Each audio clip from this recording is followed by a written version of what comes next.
जय हिंद। मैं सामाजिक कार्यकर्ता मिथिलेश सिंह कुशवाहा आप सबका अपना चैनल KTGS एकेडमी में स्वागत है।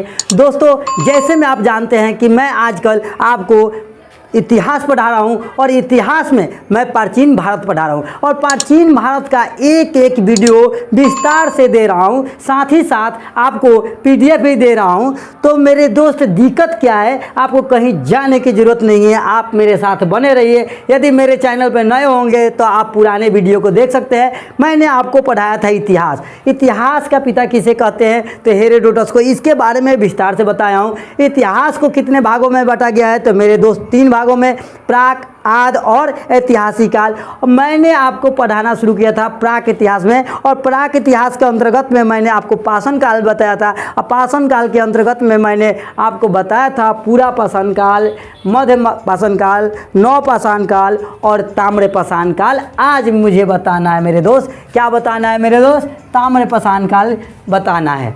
तो हम मध्य पाषाण काल को जान चुके हैं, नव पाषाण काल को जान चुके हैं। यदि नहीं आप जाने हैं तो प्ले लिस्ट में जाकर वीडियो को देख सकते हैं। चलिए, तो हम आज देखते हैं ताम्र पाषाण काल के बारे में कि ताम्र पाषाण काल में क्या हमको पढ़ना है, क्या परीक्षा में आता है। तो मेरे दोस्त, जैसे में जानते हैं कि पूरा पाषाण काल, मध्य पाषाण काल, नव पाषाण काल, ये 3 काल आ रहा है। तो अंतिम में आ रहा है चौथा ताम्र पाषाण काल। तो यह पाषाण काल का अंतिम समय था, इतना सबसे पहले आपको याद रहना चाहिए। ये पाषाण काल का कौन सा समय था मेरे दोस्त, अंतिम समय था। इस समय तांबे की खोज हो गई। किस चीज़ का मेरे दोस्त खोज हो गई, तांबे की खोज हो गई। अब तांबे की जब खोज हो जाएगी तो मेरे दोस्त औद्योगिकीकरण की विकास होगा कि नहीं होगा, तो विकास होगा। तो जिस कारण औद्योगिकीकरण का क्या हो गया, शुरुआत हो गई। इस काल में इतना विकसित हो गए कि मतलब कहिए कि मत कि सिंधु सभ्यता में देखने को मिलता है कि तांबे की खोज से औद्योगिकीकरण का विकास बहुत देखने को मिला। तो किस चीज़ का शुरू हो गया, औद्योगिकीकरण औद्योगिकीकरण हो गया ना, औद्योगिकीकरण की विकास शुरू हो गया। ठीक है। अब वे अपने जीवन निर्वाह के लिए खेती और पशुपालन पर भी निर्भर रहते थे, क्योंकि आप जान चुके हैं कि नव पाषाण काल में ही खेती और पशुपालन शुरू हो गया। तो ये तो उसके बाद का है। तो इस समय खेती करेगा ना, खेती करेगा और पशुपालन भी हो ही गया था। तो इसमें दिक्कत कहाँ है, अब ये दोनों मिल गया, साथ में ये भी आपको मिल गया। अब ये लोग का जीवन थोड़ा सा अच्छा बनने लगा और आग का भी खोज हो ही गया था आपका किस काल में, नव पाषाण काल में। अब कह रहा है कि ताम्र पाषाण संस्कृतियों की सबसे प्रमुख विशेषता यह है कि उनके विशेष प्रकार के चित्रित मृद भांड मिला है। क्या मिला है, मृद भांड। मेरे दोस्त, मृद भांड के मतलब क्या होगा, चित्रित मृद भांड के मतलब क्या होगा, क्योंकि आप जान चुके हैं कि नव पाषाण काल में ही बर्तन बनाना शुरू कर दिया गया था मिट्टी का। तो ये मृद भांड के मतलब होता है मिट्टी के बर्तन। अगर जी आपको मृद भांड लिख कर आए तो आपको दिक्कत नहीं होना चाहिए, कोई समस्या, तुरंत समझ जाएगा कि मिट्टी के बर्तन। इस समय किस चीज़ का, मिट्टी का बर्तन, विशिष्ट प्रकार के चित्र मिला हुआ था। ठीक है। इस काल में लोग पशु पालते थे। अब यहाँ तो आपको बता ही दिए हैं कि पशुपालन। तो इस काल में लोग पशु पालते थे और बारी बारी से खरीफ और रबी दोनों फसल उगाते थे। कौन कौन मेरे दोस्त, खरीफ और रबी। तो खरीफ फसल में आप बताने का प्रयास कीजिएगा कि ये खरीफ फसल कब बोया जाता है और कब काटा जाता है, बताइए तो, मालूम है।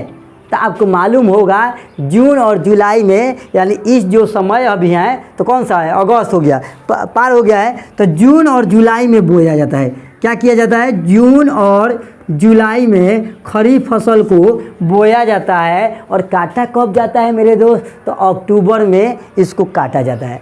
तो क्या होगा खरीफ फसल में, इसका उदाहरण क्या आएगा, क्या देंगे। तो भैया इस समय कौन चीज़ बोए हैं आप लोग, तब धान बोए हैं, मक्का बोए हैं, ज्वार बोए हैं, कोई मूंग बोया होगा, कोई गन्ना बोया होगा। तो ये सब के प्रकार क्या होगा, खरीफ। क्या हो गया मेरे दोस्त, ये खरीफ का प्रकार है। किस चीज़ का प्रकार है, तो खरीफ का प्रकार है। तो इतना आपको मालूम होना चाहिए। इसके बाद में कह रहा है रबी। तो रबी में बताइए क्या क्या आ जाएगा, रबी फसल में क्या क्या आ जाएगा। तो आपका ये आएगा समय, इसका आ जाएगा अक्टूबर और नवंबर में बोया जाता है। अक्टूबर और नवंबर में क्या किया जाता है, बोया जाता है। इसमें उदाहरण बताइए। तो भैया इस समय आ जाएगा गेहूं आ जाएगा, जौ आ जाएगा, आलू आ जाएगा, चना आ जाएगा। ये सब किस चीज़ का उदाहरण है, तो रबी का उदाहरण है। ये अक्टूबर नवंबर में बोया जाता है। इतना आपको दिक्कत। तो इस समय क्या हो गया, ताम्रप्रशांत काल में खरीफ और रबी का खेती का पालन शुरू हो गया। ठीक है, दोनों पर ही खेती करना शुरू हो गया। ये लोग ज्वार और बाजरा भी उगाते थे। कौन सा चीज़, ताम्रप्रशांत काल में ज्वार और बाजरा, बाजरा यही रहोगा ना कि रो वाला रहोगा। बाजरा भी उगाते थे। क्या उगाते थे, ज्वार और बाजरा उगाते थे। इतना समझ में आ गया।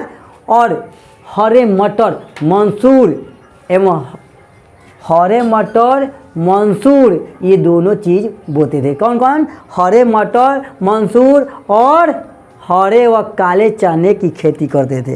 हरे और काले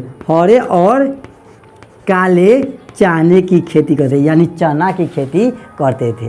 तांबा संभवतः राजस्थान के क्षेत्रीय क्षेत्र की खानों से निकाला जाता था। कहाँ से, राजस्थान के